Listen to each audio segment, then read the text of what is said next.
நாம் இந்த வீடியோவில் acute renal failure and chronic renal failure பற்றி பார்க்க போகிறோம். First one is acute renal failure. How to define acute renal failure? Acute renal failure ARF or acute kidney injury AKI is a sudden decrease renal function. சடனாக வந்து ரீனலோட ஃபங்க்ஷனை kidney ஃபங்க்ஷனை வந்து affect பண்ணுற condition that will leads to buildup of waste in the blood. So ஃபில்ட்ரேஷனை வந்து affect பண்ணுறதுனால வேஸ்ட்டெல்லாம் வந்து பிளட்டில் வந்து அக்குமுலேட் ஆகுது.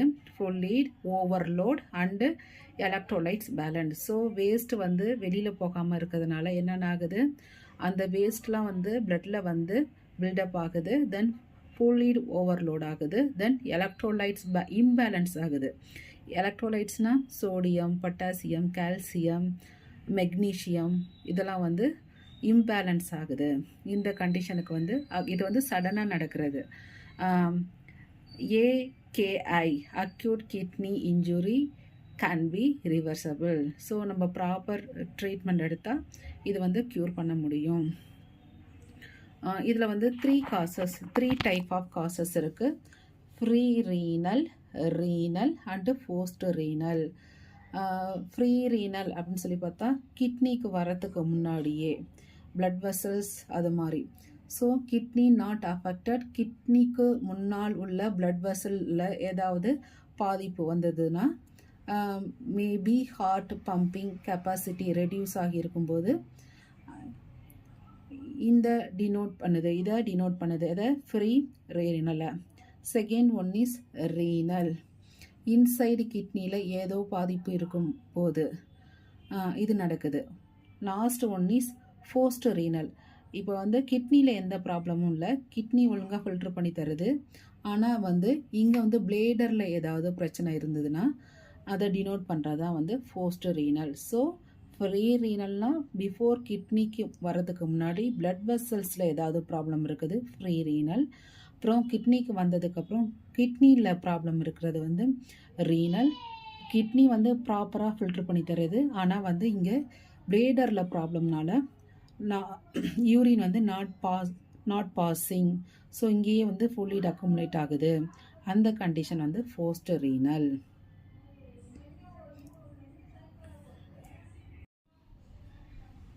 ஹார்ட் ப்ராப்பராக பம்ப் பண்ணி கொடுத்தா தான் ஹார்ட் பம்பிக்கு தேவையான நியூட்ரியன் கிடைக்கும். பிளட் சப்ளை பாதிப்பு இருக்கும்போது கிட்னிக்கு வந்து நியூட்ரியன் கம்மியாக தான் கிடைக்கும். ஸோ கிட்னி ஃபங்க்ஷன் கம்மியாக தான் நடக்குது. ஸோ கிட்னி பாதிப்பு அடைய வாய்ப்பு இருக்குது.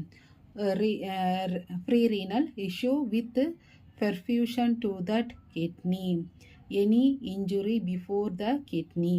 This leads to kidney function to decrease. So blood vessels problem, so it leads to decrease the kidney function. The kidney ஏன்னா இங்கே வந்து என்ன ஆகுது, கிட்னிக்கு தேவையான நியூட்ரியன் கிடைக்கல.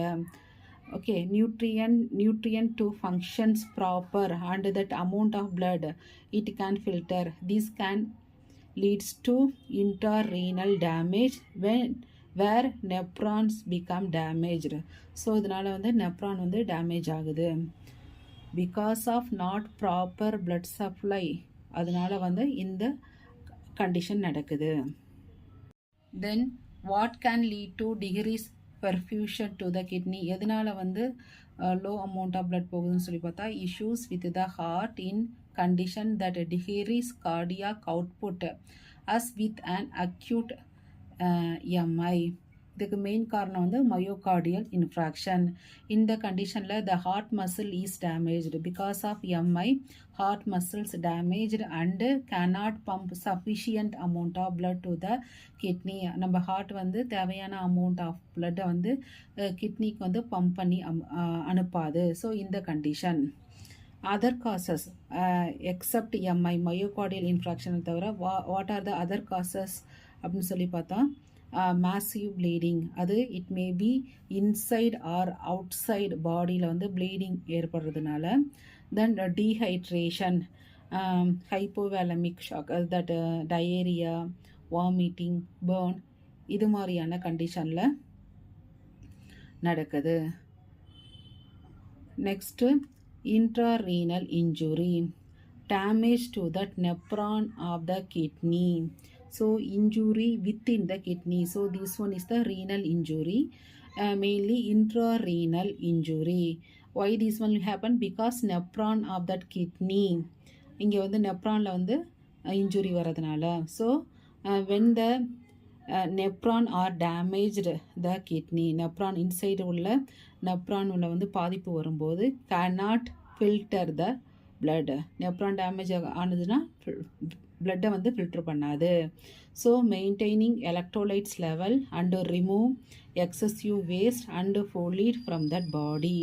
ஸோ இது வந்து எல்லா ஃபங்க்ஷனுமே அஃபெக்ட் ஆகும்.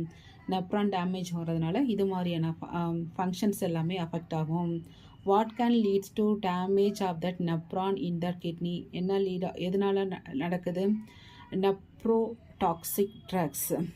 ஸோ பேஷண்ட் எதனால் இது நடக்குதுன்னு சொல்லி பார்த்தா அவங்க இந்த non steroidal anti inflammatory drugs. So non steroidal anti inflammatory drugs use பண்ணுறதுனால, ஆன்டிபயாட்டிக் யூஸ் பண்ணுறதுனால, ஹீமோ ட்ரக்ஸ் யூஸ் பண்ணுறதுனால, dyes used in procedures and infection, மெயினாக கிளாமருலோநெப்ரைட்டிஸில், then injury. Because of these are the reason leads to intrarenal injury. So inside kidney வந்து affect ஆகுது. So third one is post renal. இங்கே வந்து not problem with kidney but here வந்து bladder have problem. Also chances are பிளேடரில் problem இருந்தாலும் it will affected kidney. ஹவுனா also chances of affect kidney. Why means kidney filter urine but bladder keep urine. So body fluid level அதிகமாகுது. So it கிட்னியை வந்து இது கூட affect பண்ணும். Kidney cannot do their function.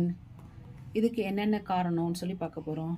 blockage in that urinary tract after the kidney to that urethra. Injury found after the kidney. This prevent urine from draining out of the kidney, which leads to build up pressure and waste in the kidney, decreasing their function. இங்கே வந்து kidney வந்து proper function பண்ணிருச்சு, ஆனால் வந்து பிளேடரில் தான் இங்கே problem. So என்ன ஆகுது? Prevent urine from draining out, வெளியில் போகாமல் கிட்னிக்குள்ளே வருது. So it leads to build up pressure, then waste in kidney and decreases the function. என்னென்ன causes? Because of renal calculi, அதாவது renal stone, then enlarged prostate, then a bladder does not empty properly due to neuro damage, stroke. Like stroke இருந்தால் பிரெயினில்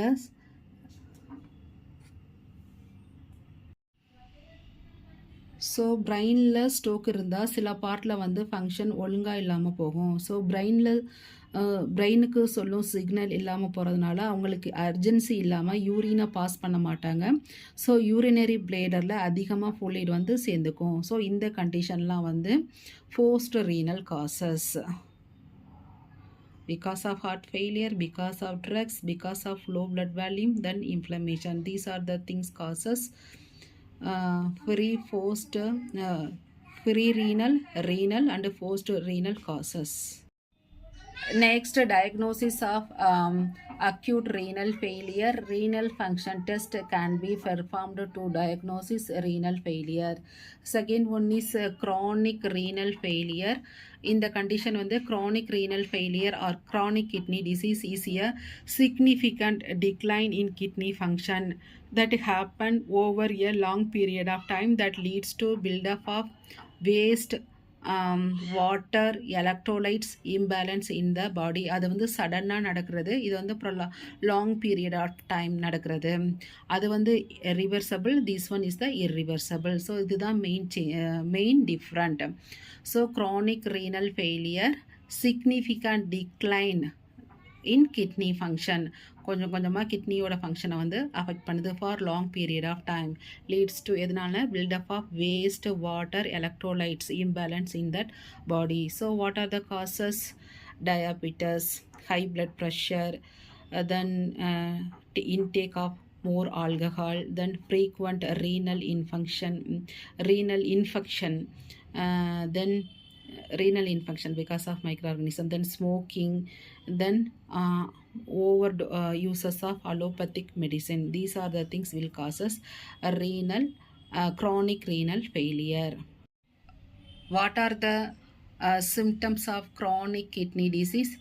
Dry and itchy skin, tiredness or weakness, then bubbly or foamy pee, then swelling of hand, feet and ankles, then puffy eyes, கண்ணு வந்து அப்படியே வீங்கி போகிறது, then trouble sleeping, மெயினாக night time வந்து அவங்களுக்கு தூங்குறது ரொம்ப ட்ரபிளாக இருக்கும், then loss of appetite, then muscle cramp, then need to pee more often, ஃப்ரீக்வெண்ட்டாக அவங்க வந்து யூரின் பாஸ் பண்ணிக்கிட்டே இருப்பாங்க. What are the sign? Cardiovascular palpitation, then அந்த ஹார்ட் ரிதம் வந்து அஃபெக்ட் ஆகுது, இசிஜி சேஞ்சஸ் நடக்குது, hypertension and oedema cause பண்ணுது, தென் மஸ்குலோஸ்கெலிட்டல், இதில் வந்து கிராம்பிங் அண்டு மசில் பெயின் வரும், தென் நியூரோசைக்காட்ரிக்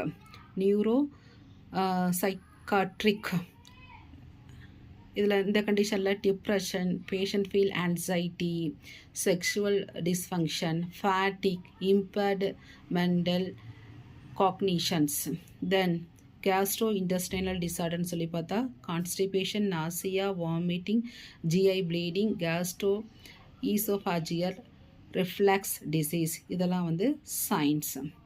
Cardiovascular, musculoskeletal, neuropsychiatric and gastrointestinal disorders.